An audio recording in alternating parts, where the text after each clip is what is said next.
One of the most well-known and fierce rivalries in rap history is that between 50 Cent and the Game. It featured public arguments, betrayals, physical altercations, and diss records that had a significant effect on the music business in the 2000s. We must go back to the beginning of their relationship, when the Game was still a member of GUnit, in order to comprehend this antagonism. 50 Cent was at the height of his career in 2003, when his album Get Rich or Die Tryin' was a huge hit in his group GUnit, which included Lloyd Banks, Tony Yayo, and Young Buck, dominated the hip-hop scene. To help him gain more notoriety, Dr. Dre and Jimmy Iovine, the head of Interscope, decided to sign the Game, a young Compton rapper, and incorporate him into GUnit. 50 Cent and the Game initially appeared to get along well.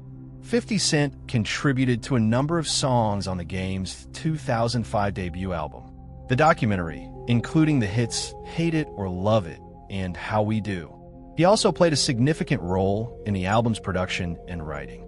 The record was a huge hit, making the Game a burgeoning rap star and sending him to the top of the charts. Tensions soon surfaced despite the success. 50 Cent was irritated by the Game's quick ascent and thought that the Game wasn't thanking him enough for his assistance. The Game's refusal to support 50 Cent in his feuds with Nas, Fat Joe, and Jadakiss was the tipping point. In the song Piggy Bank, 50 Cent was disparaging these artists at the time, but the Game stayed out of the fray and even declared his desire to work with everyone.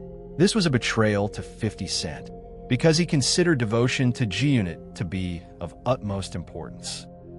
The Game was accused of disloyalty by 50 Cent, who publicly declared that he was no longer a member of GUnit during an interview at Hot 97 on February 28, 2005. Their feud officially began when the public was surprised by this. However, violence swiftly broke out that same evening. A few days after 50 Cent's announcement, one of the Game's associates was shot during a confrontation between the two camps outside the Hot 97 studios. This dramatic event prompted both rappers to hold a press conference where they shook hands and pretended to reconcile. But this peace was short-lived. The Game and 50 Cent's feud became one of the most well-known disputes in rap history following this phony reconciliation. The Game released a number of disparaging songs directed at GUnit. In the 15-minute diss track 300 Bars and Runnin', he disparages 50 Cent and GUnit as a whole. GUnit is a song that makes fun of 50 Cent's crew and turns into an anti-GUnit movement.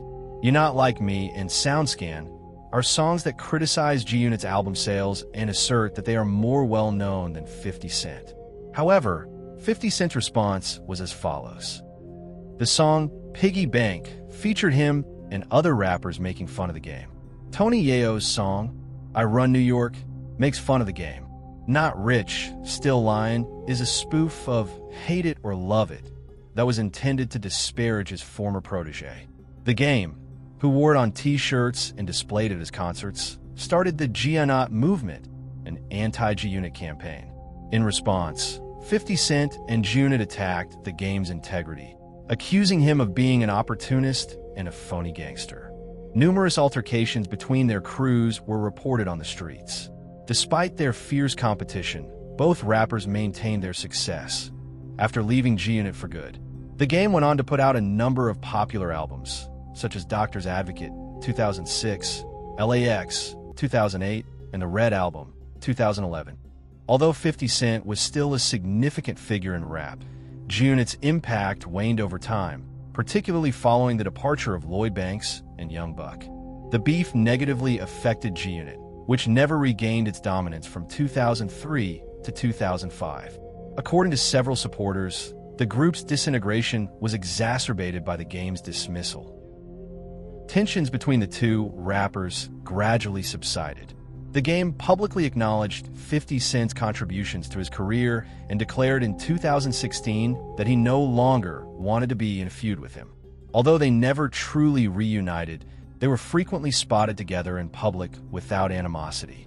By asserting that he performed better than 50 Cent on Hate It or Love It, the Game momentarily rekindled the feud in 2022, but it didn't escalate into a full-fledged altercation. Even though they never completely made peace, 50 Cent and the Game's feud is still one of the most intense in rap history, defining an era and influencing how beefs played out in the music industry. Both artists were able to establish successful careers that are forever, marked by this rivalry, which in the hip-hop world represents ego, loyalty, and power struggles. Fans are still fascinated by this feud almost 20 years later,